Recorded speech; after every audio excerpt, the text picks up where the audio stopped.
Wananchi wa Mbumi, ifikapo tarehe 1 mwezi wa 7 tunaweza tukaanza ukarabati wetu wa soko. Ukarabati huo utaambatana na eneo la mnada. Kwa hiyo tutatengeneza eneo la mnada, tutailima, itakuwa safi, tutaweka changarawe, then tutaanza kulifumua hili soko. Kwa awamu ya kwanza tutaanza kuitengeneza. Sasa tukaona ni vizuri tuwaletee taarifa wananchi, ili mtakapoona kuna pilika mwezi wa 7 msije mkasema mbona hao wanafanya vitu kimya kimya, hawatushirikishi sisi wananchi. Kwa hiyo taarifa ndio hiyo ya ukarabati wa soko. Tumepata bahati, kata yetu limeanzishwa soko la madini.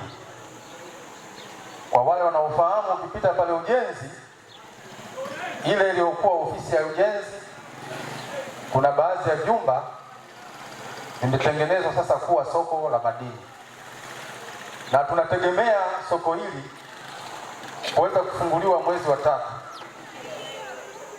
Sasa basi, kama ujuavyo, kwenye eneo lenu likipata fursa ya miradi kama hiyo, tena miradi mikubwa, sisi kama viongozi, kamati au baraza la maendeleo la kata, tukaona na sisi tuichangamkie hiyo fursa.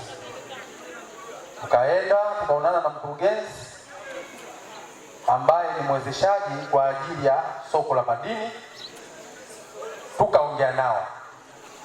Tukasema kwa kuwa soko lipo kata yetu ya Mbumi, basi angalau tuone wananchi wetu kutoka kata ya Mbumi namna gani wanaweza kufaidika kutokana na mradi huu. Jukumu langu kubwa na ni jukumu letu wote, ulinzi na usalama kwenye kata yetu. Nitazungumzia mambo machache. Pia nitazungumzia miradi ya polisi jamii. Kwanza, jukumu langu la kwanza ni kuhakikisha wananchi narudisha imani kwa jeshi la polisi. Lakini pia nitoe tamko kwa wananchi wote, jukumu la ulinzi na usalama ni jukumu la kwetu wote. Mimi nipo, nitafanya, lakini pasipokuwa tayari bado itakuwa ni kazi bure. Hakikisha kwenye jamii iliyokuzunguka, kwenye familia yako, pale unapoishi panakuwa salama, kwa maana ya ulinzi jirani. Wewe na jirani yako mnakuwa salama. Lakini pia toa taarifa za uhalifu na wahalifu kwenye jamii yako. Nikisema uhalifu, mnaelewa maana yake nini? Matendo yote ambayo yanaenda kinyume na taratibu na sheria ya nchi yetu. Lakini pia wahalifu mnafahamu, wale ambao wanafanya vitu wenye kurudisha nyuma maendeleo, lakini pia kusababisha madhara kwa wananchi. Kwa hiyo ukiwa kama mwananchi wa Mbumi, hakikisha mazingira yako yanakuwa salama. Lakini pia kama kuna changamoto yoyote ya ulinzi na usalama, toa taarifa mahali husika. Mnakumbuka yetu baada ya mafuriko ilihamishwa na kwenda kujengwa kata Mabwelebwele ambayo ni kijiji cha Kondoa.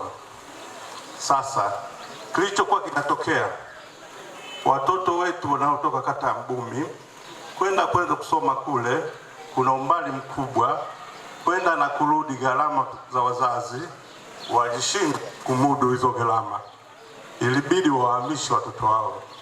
Miaka 3 iliyopita ndio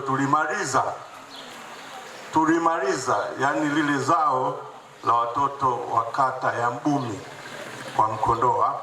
Kwa hiyo zao tuliokuwa nalo sisi pale ni watoto wa mkono wa Mara, na hii form 4 ambayo imetoka ndio form 4 ya mwisho iliyokuwa inachukua darasa moja tu na watoto wa Mkondoa.